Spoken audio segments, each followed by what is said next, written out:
This video is sponsored by Keeps. More on them later.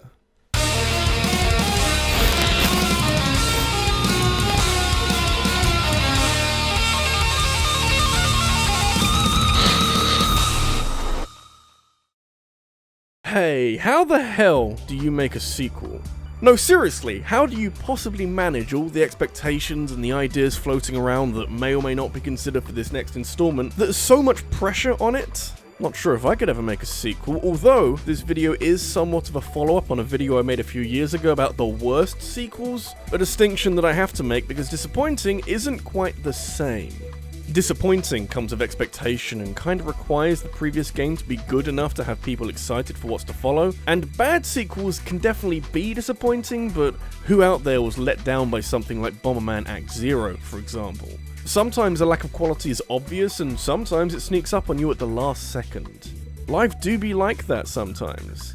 We've all felt disappointment at one point or another while playing a video game, but it stings a hell of a lot more when you're disappointed at the whole video game rather than one particular moment from it. Much like you might be disappointed to be part of the 2 out of every 3 guys who'll experience some form of male pattern baldness by the time they're 35. In which case, you are very fortunate that this video is sponsored by Keeps and their FDA-approved treatment for hair loss.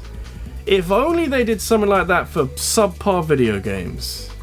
I don't get haircuts often these days, but when I do, I notice more and more of my hairline and realise that I'll very likely have the same problems as my dad has with his hair. Pictured here having just come out of a chicken. You've already seen me without hair this year, so maybe it won't be too surprising if I end up looking this way, but thankfully, Keeps are working hard to make sure it doesn't happen to anyone, have lots of successful case studies where they've reacquainted a guy's head with hair. Not only that, but Keeps are priced significantly cheaper than their competitors, so they won't squeeze you dry just to keep your head full of hair. The best way to prevent hair loss is to do something about it while you still have hair left, and Keeps' treatment package can take up to 4 to 6 months or more to see results, so it's important to act fast. For a limited time, you can go to keeps.com/rabbid or click the link in this video's description to receive 50% off your first order. That's keeps.com/rabbid for 50% off your first order. Stop hair loss before it's too late. Okay then, shall we get really disappointed together?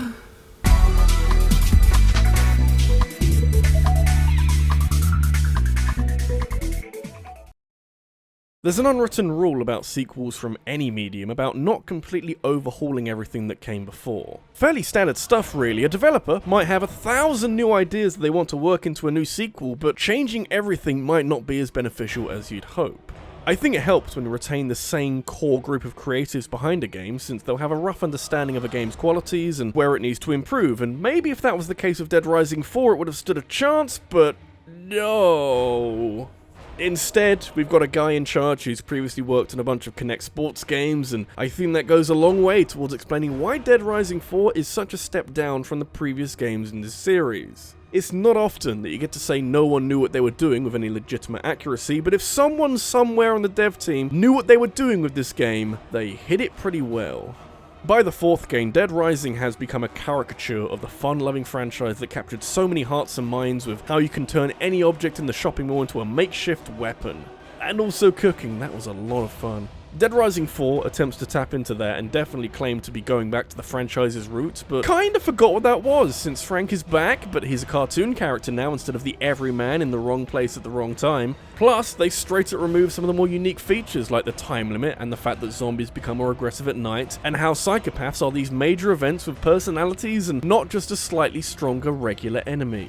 Really, Dead Rising 4 has the feel of a game made inside a year, since it only scratches the surface of what this franchise is about, and attempts to combine lowest common denominator mindless zombie slaughter with the cheap talk that, don't worry, it's just like the first game. See, Frank's back and he's doing selfies like any 50-year-old man would do. It's just a fucking waste of time, really. Since this video is all about how sequels disappoint when compared to the game that came before, I should probably talk about Dead Rising 3 at some point, and while it isn't my favourite in the series, it is decent enough for me to consider it a good companion to Dead Risings 1 and 2. I have no idea who the devs were talking to when they made Dead Rising 4, but the fans they were getting so much feedback from actually kind of hate this game when compared to the previous entries in this franchise. So, you know, maybe just do a bit more than a week worth of market research. It might help you.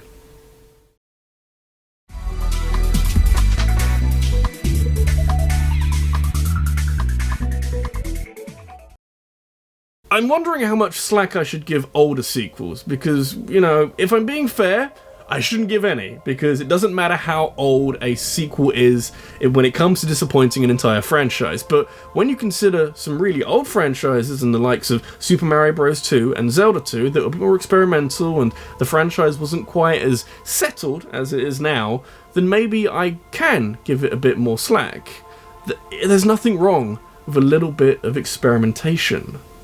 Hey, I'd rather a franchise got a bit creative and explored what it wants to be than stand in place and churn out the same uninspired drivel for years at a time. There's a fine balance though, as we saw with Dead Rising 4, and you want to be careful that you're not completely warping the core principles of the previous game in order to make something unique and potentially terrible. 2001 is a bit early to have Devil May Cry locked down as a franchise, but the first game was such an interesting blend of thrilling combat and awkward as hell writing and line delivery. Wasn't always perfect, and the platforming sections helped to bring that down below good for a spell, but it was definitely charming and a lot of fun to play through if you could stomach the fluctuating difficulty. So sequel time comes around, and what do? How about make the game significantly easier, and make the levels a lot larger with lots of empty spaces, and make Dante this mopey moron with a coin?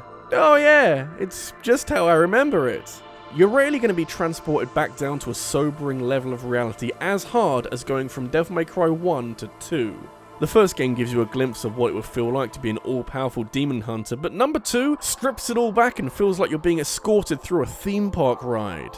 Keep your arms and legs inside the ride at all times. Be sure to pick up your cuddly Dante at the gift shop on your way out. You fucking idiot. It's so bizarre playing Devil May Cry 2 because this franchise has become famous over its difficulty and the fact that harder modes necessitate a mastery of the combat that is frankly unnecessary in this game since you can just shoot everything to death. I just don't get it, and I don't get why DMC2 is so different at a time when you'd think that Capcom would be better off consolidating this new IP and making a more ambitious sequel, not this weirdly open mess with a protagonist who clearly doesn't want to be there. At times it looks and sounds like a Devil May Cry game, but you watch one cutscene or fight one standard enemy and suddenly everything comes crashing down in a heap. I have no idea how we went from this game to arguably the series' peak with the third game, but maybe this was the kick up the arse that Capcom needed to not butcher their existing ideas. Clearly wasn't any significant damage since we all know where this franchise is now, but for a second there, Devil May Cry had no idea what kind of game it wanted to be. I like to think that they know now.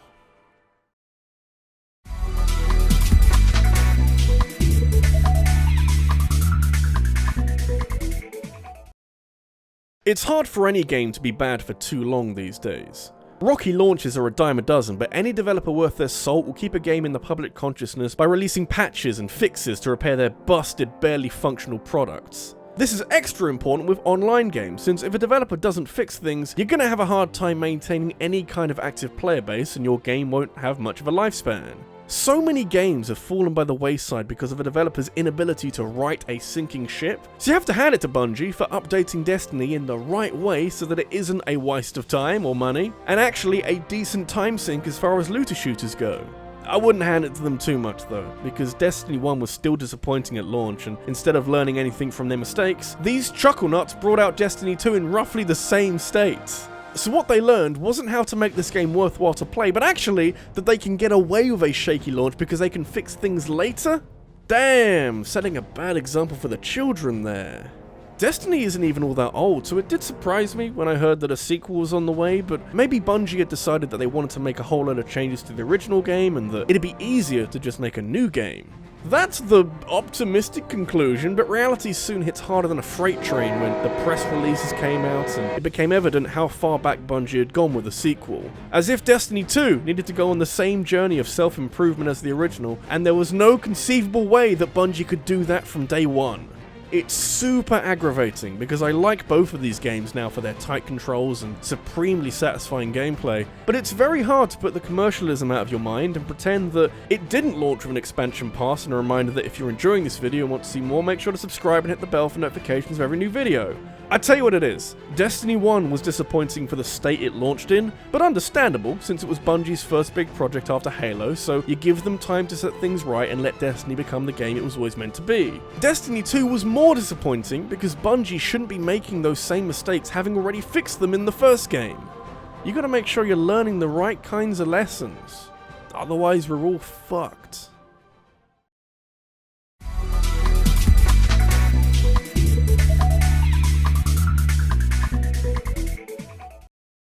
For years now, I've been making these videos off the back of experiencing something while playing a game and extending that out for a top 5 or a top 10. It's a simple enough process and one that helps extract added value out of playing a random video game because, for example, I'll play Dynasty Warriors 9 with its terrible open world and think, shit, maybe I should talk about the worst open world video games, or how ARMS inspired me to talk about good motion controlled games all those years ago, or how I played The Last of Us Part 2 a few months back and thought, wow, I really need to find an excuse to talk about this game. It's taken me a while to digest how I feel about The Last of Us Part 2 because between the impressive reviewer scores and fan backlash at certain creative decisions against a backdrop of crunching employees and claims that Neil Druckmann is a bit of a cock, it's a little hard to work it all out.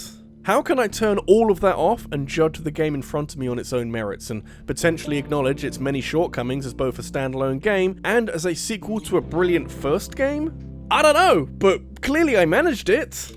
Otherwise I wouldn't be talking right now, would I?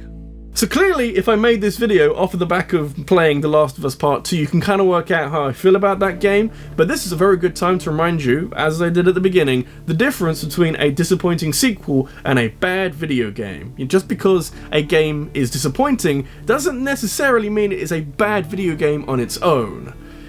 I mean, it certainly doesn't help. One of the best games of the last console generation was always likely to be a tough act to follow.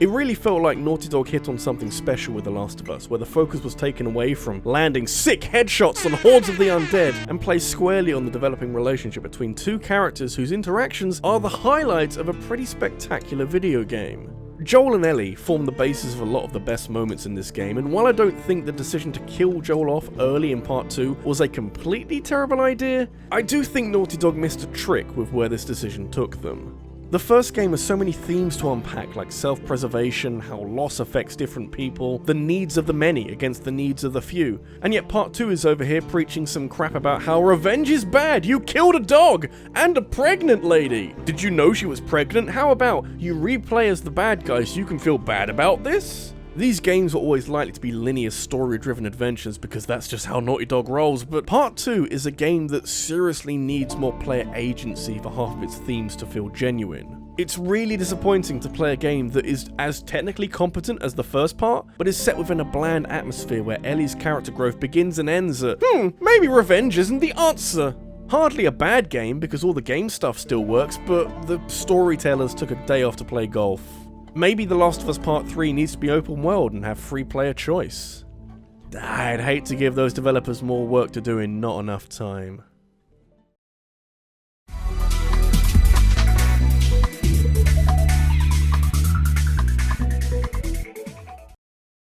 So now I suppose the question is, how bad can a sequel get? Considering you've got the basic template laid out before you courtesy of the previous game, how hard can it be to simply use that as the foundation for a new game with a few new features and tweaks? Well yeah, but if it was that simple, this video would have been a hell of a lot shorter, and I don't think any sequels are helped out by there being a large amount of time between one game and the next. Duke Nukem Forever was crushed under the weight of a 15-year stay in development hell and could easily be considered a sequel, but at some point the wait was so long that expectations had been squashed a long time before its release. Tony Hawk is a more interesting case though, because we recently had the remaster of the first two games, and before that had Something, and before that, all the way back to 2002, we had Pro Skater 4. Fun skating game, really fun to skate around with all those tricks and flicks, and oh my god, what the fuck did they do to Pro Skater 5? My eyes are suffering. You know that thing about companies needing to make something under a certain license to retain control of it? Well, sometimes those games are rushed out without a second thought for its quality or the damage that can be done to a recognized brand by releasing something as glitchy and as broken as this. I don't know what's supposed to be happening, but I'm pretty sure it ain't this. Tony Hawk Pro Skater 5 was only made because the licensing agreement between Tony Hawk and Activision was due to expire at the end of 2015, and so this game was farted out without anywhere near enough time given to the development, and so it's an undercooked, hilariously broken, mangled mess of code pretending to be a Tony Hawk game. It's kinda crazy to me that Pro Skater 5 came out a good 13 years after the last one, with Activision citing a lack of critical and commercial success being the reason behind the hiatus. If that's the case, then we can look forward to an even longer wait until the next one, or at least until the license expires again. At least the glitches are fun. This is RabbidLuigi, and it is hard to put into words just how disappointing Pro Skater 5 is from the perspective of someone who might have been excited for this game, because it's not just bad, it is so far short of good after such a long period of time that I really hope there weren't too many people highly anticipating this game, because it is quite bad. Imagine if Nintendo made a new F-Zero game after such a long wait, and it turned out to be this rushed, glitchy mess of a game that completely destroys any future hope for this franchise. Disappointed would not be a strong enough word to use.